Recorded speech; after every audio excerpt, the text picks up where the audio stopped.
ఈ పారిజాత చెట్టు గురించి ఎంత చెప్పినా తక్కువే అవుతుందేమో. ఎందుకంటే ఆయుర్వేద పరంగా ఇంకా ఆధ్యాత్మిక పరంగా ఈ చెట్టుకి చాలా ప్రాముఖ్యత ఉంది.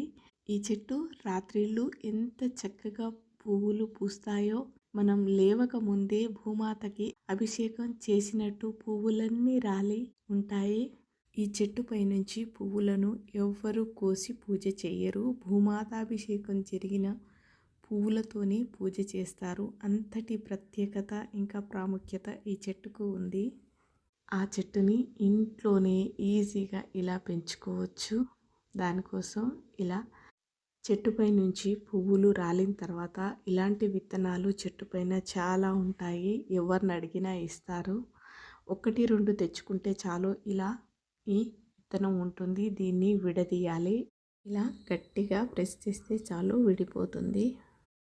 ఇలా విడతీసేస్తే ఒక్క దాంట్లో 2 సీడ్స్ మనకు వస్తాయి.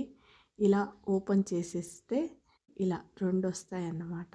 ఈ రెండింటిని తీసుకొని చక్కగా నేను 2 పెట్టానండి.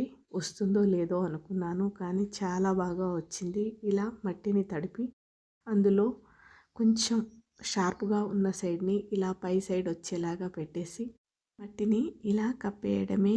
ఈ విత్తనంలో నుంచి చక్కగా మందపాటి ఆకులు వచ్చి తర్వాత ఈ విత్తనం పైన మనం పెడుతున్న సీడ్ ఒక పొరలాగా వస్తుంది. ఆకుపైన మీరు చూడొచ్చు ఆ పొరని. సీడ్స్ పెడితేనే ఇలా వస్తుంది ఈ మొక్క.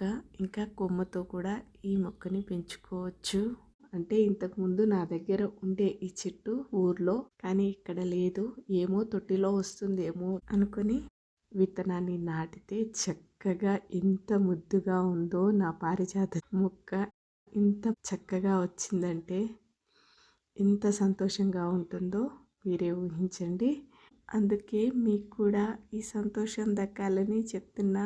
ఇంత చక్కగా మీరు కూడా పెంచుకోవచ్చు ఈ మొక్కని. జస్ట్ ఇలా ఓపెన్ చేసి పెడితే చాలు చక్కటి మొక్క వచ్చేస్తుంది. లేదా మీకు దొరికితే కొమ్మ పెట్టిన ఈ మొక్క వచ్చేస్తుంది. ఇంకేంటి, హ్యాపీ గార్డెనింగ్. మీ అందరికీ వీడియో నచ్చితే లైక్ చేయండి, షేర్ చేయండి, సబ్స్క్రైబ్ చేయండి. Keep smiling.